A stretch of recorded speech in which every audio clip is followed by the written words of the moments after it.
Hello students. आज फिर आपका पुनः नवांकुर डिजी लेसन्स की क्लासेस में स्वागत है। चलिए आज हम एक नया टॉपिक पढ़ते हैं जिसका नाम है इनपुट डिवाइस और आउटपुट डिवाइस। ये कंप्यूटर की डिवाइसेस हैं, इनके विषय में आज हम पढ़ेंगे। तो चलिए स्टार्ट करते हैं। इनपुट डिवाइसेस कंप्यूटर में प्रयोग की जाने वाली वह डिवाइस जो डाटा को इनपुट कराने में प्रयोग होती है, इनपुट डिवाइस कहलाती है। देखो बच्चों, कंप्यूटर में प्रयोग की जाने वाली 3 डिवाइसेस होती हैं। एक तो होती है इनपुट डिवाइस, दूसरी आउटपुट डिवाइस और तीसरी स्टोरेज डिवाइस। तो हमें क्या पढ़ रहे हैं आज हम? Input device. पहले हम क्या पढ़ रहे हैं? Input device. तो इनपुट डिवाइस क्या होती हैं? जिनके द्वारा हम कंप्यूटर में डाटा पहुंचाते हैं या डाटा कंप्यूटर को देते हैं। तो आपके दिमाग में आ ही गया होगा कि हम किस किस से डाटा देते हैं कंप्यूटर को। आप जानते ही हैं, कीबोर्ड रखते हैं, माउस रखते हैं, ये तो अपनी प्रमुख इनपुट डिवाइस हैं। ठीक है, तो अब हम कुछ इनपुट डिवाइस के बारे में पढ़ते हैं। तो पहले हम पढ़ेंगे कीबोर्ड के बारे में। कीबोर्ड प्रमुख इनपुट डिवाइस है। इसके द्वारा हम कंप्यूटर को निर्देश देते हैं। इसके बटनों को कीज कहते हैं। देखो बच्चों, कीबोर्ड आपने देखा ही है। कीबोर्ड में बहुत सारे बटन्स होते हैं। इन बटनों को हम क्या कहते हैं? कीज। एक सामान्य कीबोर्ड में 101 कीज होती हैं। कीबोर्ड की क्यूटी कीबोर्ड भी कहते हैं, क्योंकि इसमें सबसे ऊपर की कीज QWERTY होती है। देखो बच्चों, इसमें एक साधारणतः सामान्य कीबोर्ड में जो कीज होती है उनकी संख्या दी गई है। उनकी संख्या कितनी होती है? 101। और इसके अलावा आजकल जो कीबोर्ड आ रहे हैं उनमें संख्या कुछ अलग अलग भी पाई जाती है। उनमें अलग अलग संख्या होती है बटनों की। तो बच्चों, आपको कीबोर्ड समझ में आ गया। कीबोर्ड आपने देखा भी है। देखो, कीबोर्ड में कितनी सारी कीज होती हैं। ABCD वाली कीज होती हैं जिन्हें हम अल्फ़ाबेटिक कीज कहते हैं, और नंबर कीज होती हैं 1 2 3 वाली जो कीज होती हैं जिन पर 1 2 3 लिखा होता है उन्हें हम नंबर कीज कहते हैं। और एक सबसे बड़ी की होती है जिसका नाम स्पेस बार की होता है, और इसमें एरो कीज भी होती हैं। ठीक है, चलिए अब हम आगे बढ़ते हैं। दूसरी इनपुट डिवाइस क्या है हमारी? माउस। माउस एक इनपुट डिवाइस है। इसे पॉइंटिंग डिवाइस भी कहते हैं। पॉइंटिंग डिवाइस क्यों कहते हैं? आपने देखा होगा मॉनिटर के स्क्रीन पर जब हम माउस को हिलाते हैं तो एक तीर का निशान हिलता है और चलता है, माउस के द्वारा चलता है। तो वो जो भी प्रोग्राम हमें ओपन करना है, जहाँ भी कुछ खोलना है, तो उसके लिए हम माउस के द्वारा उस पॉइंट को ले जाते हैं, है ना। तो इसलिए इसे पॉइंटिंग डिवाइस कहते हैं। यह ग्राफिक मोड में निर्देशों को प्लस सिग्नल के रूप में बटन के क्लिक करने पर कंप्यूटर को भेजता है। हम माउस में देखो, माउस में 2 बटन होते हैं, है ना। आपको माउस चित्र में दिख रहा है। और बटन कौन कौन से होते हैं आप जानते ही हैं। हाँ, पहला कौन सा होता है? Left button. और दूसरा कौन सा होता है? Right button. माउस में 2 या 3 बटन होते हैं। आजकल ऑप्टिकल माउस और ट्रैक बॉल भी बाजार में प्रचलित हैं।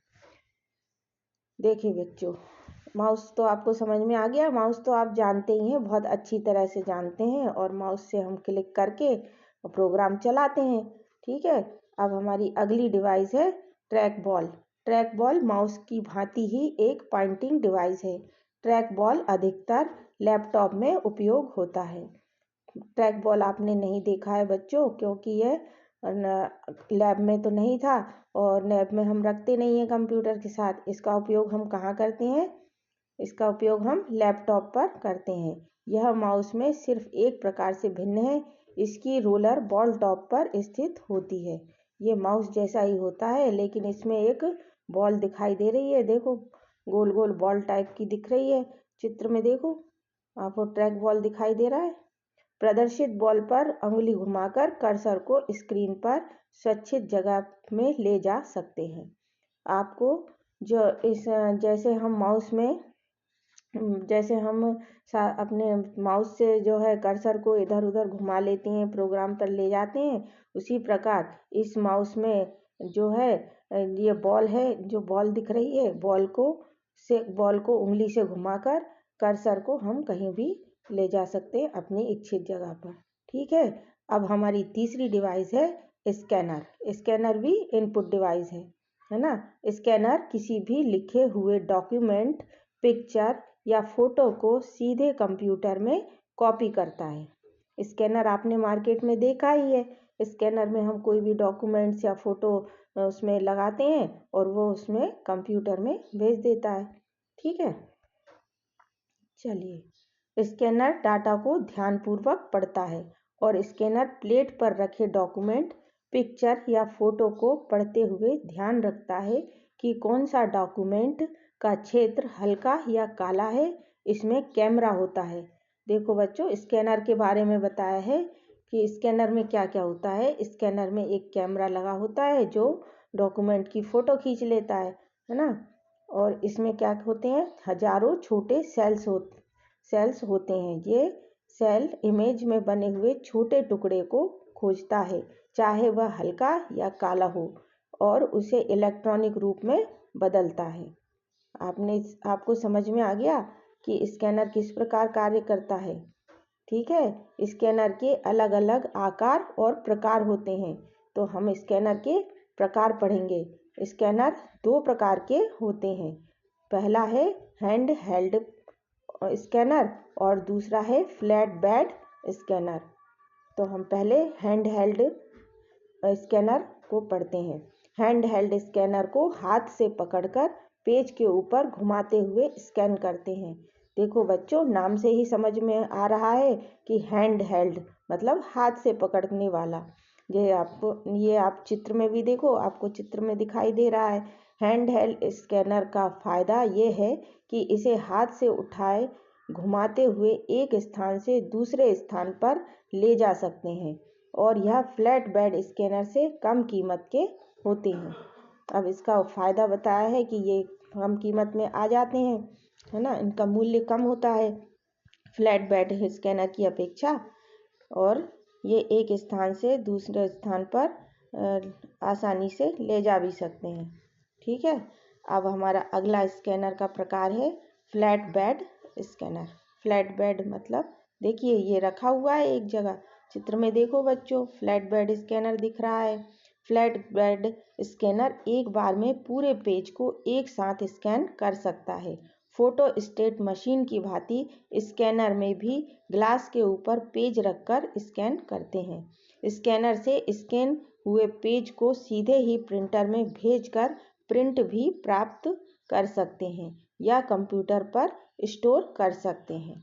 देखिए, जो हमने आज मार्केट में जो स्कैनर देखे हैं वो यही स्कैनर हैं जो फ्लैट बेड स्कैनर कहलाते हैं। इसमें हम डॉक्यूमेंट को, किसी पेज को ये रख देते हैं और पूरा का पूरा पेज जो है स्कैन हो जाता है, और हमें उसका प्रिंट आउट भी मिलता है और हम उसे कंप्यूटर में भी सेव कर लेते हैं। ठीक है। अब हमारी अगली डिवाइस है जॉयस्टिक। जॉयस्टिक क्या है? जॉयस्टिक भी इनपुट डिवाइस है। जॉयस्टिक एक इनपुट डिवाइस है और साधारणतः गेम खेलने के लिए उपयोग होती है। जॉयस्टिक का कार्य माउस की तरह होता है। गेम खेलते हुए हमें जल्दी से कर्सर को स्क्रीन पर घुमाने की ज़रूरत होती है। जॉयस्टिक से कर्सर को जल्दी से घुमाया जा सकता है। जॉयस्टिक माउस से जल्दी कर्सर को स्क्रीन पर घुमाता है। इसका प्रयोग विमान संचालन में भी होता है। देखो बच्चों, कंप्यूटर में गेम खेलने के लिए जॉयस्टिक का प्रयोग किया जाता है। जैसे कि आप देख रहे हो, आप जब गेम खेलते हो, कोई भी गेम हम कंप्यूटर में खेलते हैं तो उसमें हमें कर्सर को जल्दी जल्दी मूव करना होता है, तो इसके लिए जॉयस्टिक सबसे अच्छी डिवाइस है। और इसका प्रयोग कहाँ पर होता है? विमान संचालन में भी होता है। अगली हमारी डिवाइस है लाइट पेन। लाइट पेन का आकार साधारण पेन की तरह होता है। यह भी पॉइंटिंग डिवाइस की तरह उपयोग होता है। लाइट पेन भी क्या है, इनपुट डिवाइस है। पेन की नोक पर एक हल्का सा सूक्ष्मग्राही डायोड लगा होता है। इसके द्वारा जो भी लिखते हैं वह कंप्यूटर स्क्रीन पर दिखाई देता है। अब लाइट पेन तो आपको समझ में आ ही गया कि ये पेन की तरह होता है। और देखो बच्चों, चित्र में भी हमें लाइट पेन दिखाई दे रहा है ना। नाम से ही समझ में आ रहा है कि ये पेन की तरह होता है। पेन में एक नोक होती है जैसे, है ना, और नोक उस पर जो है इसमें एक क्या लगा होता है, डायोड लगा होता है। और इसके द्वारा हम जो भी लिखते हैं वो हमें स्क्रीन पर दिखाई देता है।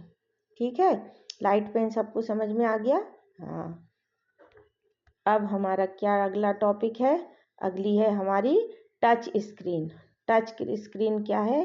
टच की स्क्रीन तो आपने देखी है, एटीएम में टच स्क्रीन, शॉपिंग मॉल में भी टच स्क्रीन वाले लगे होते हैं, एटीएम लगे होते हैं, एयरपोर्ट पर लगा होता है और रेलवे में भी उपयोग होता है। तो अब हम पढ़ते हैं कि टच स्क्रीन क्या है। टच स्क्रीन डाटा को इनपुट करने का सबसे आसान तरीका अंगुली के छूने से है। यह टच स्क्रीन का मतलब जो उंगली से कार्य करता है ना। उंगली से हम क्लिक कर देते हैं, उंगली जो है हमारा माउस का काम करती है ना।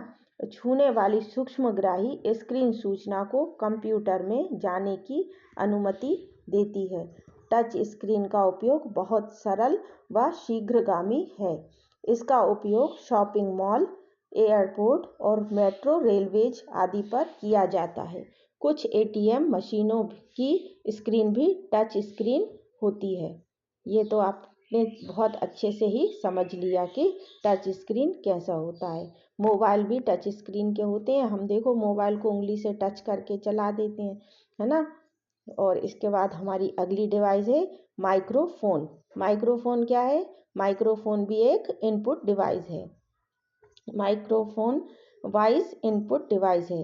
वॉइस मतलब यह हमारी आवाज़ को पहचान कर कंप्यूटर में इनपुट करता है। यह कंप्यूटर में आवाज़, संगीत और दूसरी ध्वनियों को इनपुट करने के लिए प्रयोग होता है। ठीक है, अब आपको समझ में आया कि इनपुट डिवाइस कितनी है। अपन ने इनपुट डिवाइस पढ़ी। अब अगली हमारी इनपुट डिवाइस है OCR, ऑप्टिकल कैरेक्टर रीडर। एक ऐसी इनपुट डिवाइस है जो अक्षरों को पहचानता है। यह विशेष प्रकार के सॉफ्टवेयर पर आधारित होता है। इस सॉफ्टवेयर की मदद से वह अक्षर को पहचान पाता है। यह चित्रों को भी पहचान सकता है ना। और OCR अर्थात इसका फुल फॉर्म होगा ऑप्टिकल कैरेक्टर रीडर। कैरेक्टर से मतलब होता है अक्षर, है ना। ABCD लिखते हैं जो हम, और अक्षर छोटा बड़ा भी हो सकते हैं, तो ये क्या कहलाते हैं? कैरेक्टर। तो OCR क्या है? एक इनपुट डिवाइस है जो अक्षरों को पहचानता है, मतलब विशेष प्रकार के एक सॉफ्टवेयर पर आधारित होता है और यह चित्रों को भी पहचान सकता है। ऑप्टिकल कैरेक्टर रीडर का आप चित्र देखिए, इसमें ये चित्र में दिखाई दे रहा है। अगला है हमारा ऑप्टिकल मार्क रीडर, OMR। इसका फुल फॉर्म क्या होता है? इसका फुल फॉर्म होता है ऑप्टिकल मार्क रीडर, OMR, है ना। फुल फॉर्म आपको सारे अच्छी तरह याद करने हैं। OMR डिवाइस पेपर पर पेंसिल द्वारा बने चिन्हों को पढ़ता है। ये 1 मिनट में 150 डॉक्यूमेंट पढ़ सकता है। OMR का उपयोग वस्तुनिष्ठ प्रश्न पत्रों को जांचने में होता है। आजकल सभी प्रमुख परीक्षाओं के प्रश्न पत्रों को OMR शीट पर ही हल करना होता है। देखो बच्चों, आजकल जो एग्ज़ाम होते हैं उसमें हमें एक शीट दी जाती है और उसमें जो है हमें जो है काले मतलब पेंसिल से उनको जो सही आंसर होते हैं और उनको हमें निशान लगा के पेंसिल से काला काला करना होता है। और वह जो पेंसिल के बने चिन्ह होते हैं उनको यह मशीन जो है ऑप्टिकल मार्क रीडर अच्छे से पढ़ लेता है। और आजकल की परीक्षाओं में ऐसे ही पेपर आते हैं और ऐसे ही पेपर होते हैं, है ना। अब आप जब 5th क्लास में एग्ज़ाम देंगे तो आपको इसका उपयोग पता चलेगा, है ना। चलिए, अब हमारी इनपुट डिवाइस ख़त्म हो गई और अब हम पढ़ेंगे आउटपुट डिवाइसेस। आउटपुट डिवाइस के अंतर्गत सबसे प्रमुख हमारी आउटपुट डिवाइस है monitor. Monitor visual display unit कहलाता है, मतलब इसको हम क्या कहते हैं, मॉनिटर को VDU भी कहते हैं। यह कंप्यूटर के इलेक्ट्रॉनिक सिग्नल को दृश्य में बदलता है। मॉनिटर दो प्रकार के होते हैं, पहला मोनोक्रोम, दूसरा कलर। देखो बच्चों, मॉनिटर आपको चित्र में दिखाई दे रहे हैं। दोनों मॉनिटर चित्र में रखे हुए हैं। पहला जो ब्लैक दिख रहा है वो मोनोक्रोम मॉनिटर है, और जो आजकल हम चलाते हैं डेस्कटॉप कंप्यूटर में मॉनिटर जो यूज़ करते हैं ये कलर मॉनिटर है। मोनोक्रोम दृश्यों को सफ़ेद व काले रंग में दिखाता है, जबकि कलर मॉनिटर दृश्यों को रंगीन दिखाता है। ठीक है, अब हमारी अगली डिवाइस है आउटपुट डिवाइस, उसका नाम है प्रिंटर। प्रिंटर एक आउटपुट डिवाइस है जो डॉक्यूमेंट को पेपर पर प्रिंट कराने में प्रयोग होता है। और प्रिंटर दो प्रकार के होते हैं। आपने पहले भी पढ़ा होगा कि प्रिंटर कितने प्रकार के होते हैं, दो प्रकार के। Number 1 impact printer, number 2 non impact printer. ठीक है, तो प्रिंटर क्या होता है? प्रिंटर से हम प्रिंटर का उपयोग किस लिए करते हैं? पेपर पर प्रिंट कराने के लिए प्रिंटर का प्रयोग हम करते हैं। और अब हम पढ़ते हैं इम्पैक्ट प्रिंटर क्या होते हैं। इम्पैक्ट प्रिंटर किस तरह का प्रिंटर है? वह प्रिंटर जिनका यांत्रिकीय भाग पेपर पर प्रहार करते हुए किसी इमेज या अक्षर को बनाता है, वह इम्पैक्ट प्रिंटर कहलाता है ना। Dot matrix printer, Daisy wheel printer और लाइन प्रिंटर आदि इम्पैक्ट प्रिंटर के उदाहरण हैं। इम्पैक्ट प्रिंटर क्या करता है? पेपर पर प्रहार करते हुए किसी अक्षर या इमेज को बनाता है। ठीक है, और इम्पैक्ट प्रिंटर के प्रकार पढ़ेंगे हम। Number 1 dot matrix printer. Dot matrix printer अपने प्रिंट हेड पिनों से रिबन पर प्रहार करता है और रिबन की स्याही पेपर पर प्रिंट करती है। डॉट के रूप में पेपर पर अक्षर छपते हैं, इसलिए इसे डॉट मैट्रिक्स प्रिंटर कहते हैं। साधारणतः प्रिंट हेड में 9 पिन या 24 पिन होते हैं। ठीक है, सभी प्रिंटरों में